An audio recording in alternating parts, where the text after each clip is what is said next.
The Honourable Deputy Prime Minister.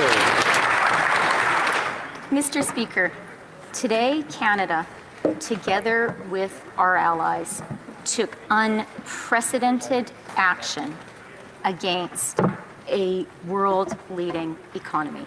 We have hamstrung Russia's central bank, thus depriving Putin of access to his war chest.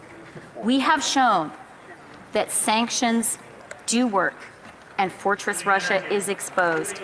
We agree that oil and gas do fund Putin's war machine, and we're working on that too.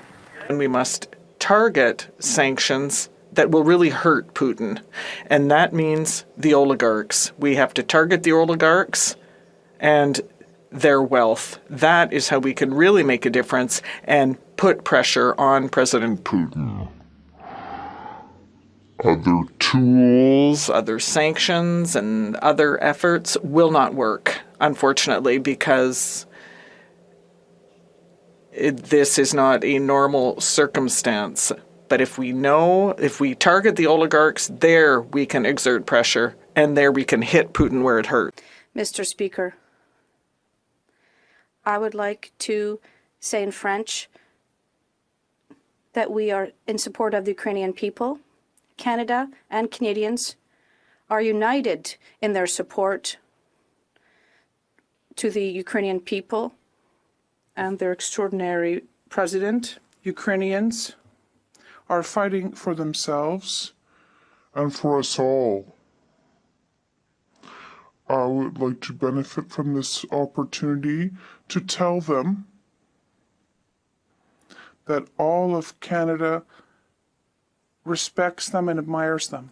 The inventory itself, the lethal aid that we have announced today does come from existing inventory, and I will continue to reiterate that all hands are on deck. We are continuing to ensure that we are responding as quickly as possible to the requests of the Ukrainian government. My conversations with Minister Resnikov over the past number of weeks have been instrumental in allowing us to know precisely what it is that Ukraine needs and how we can best deliver it to them. Thank you, Mr. Speaker. I'd like to thank my honourable colleague for raising the issue of Arctic sovereignty, which our government takes extremely seriously.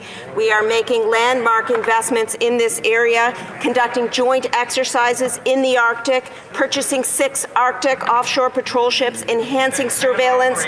We will remain firm and unwavering in the protection of our Arctic, Mr. Speaker, including in modernizing NORAD. Thank you, Mr. Speaker. Will the government now commit to fixing our broken pipeline approval process so that we can get new pipelines built to Atlantic Tidewater, so that we can come to the assistance of European democracies by replacing Russian gas with Canadian natural gas? The Honourable Minister of Natural Resources. Thank you very much, Mr. Speaker. The current situation in the Ukraine certainly underscores the importance of energy security for Canada and for its allies. We are working very closely with our colleagues in the United States and in Europe to address short-term energy volatility, but also to explore long-term energy options. I'd like to hear what she has to say on the fact that Ukrainians currently are fighting with a great deal of resilience and courage. It's unprecedented.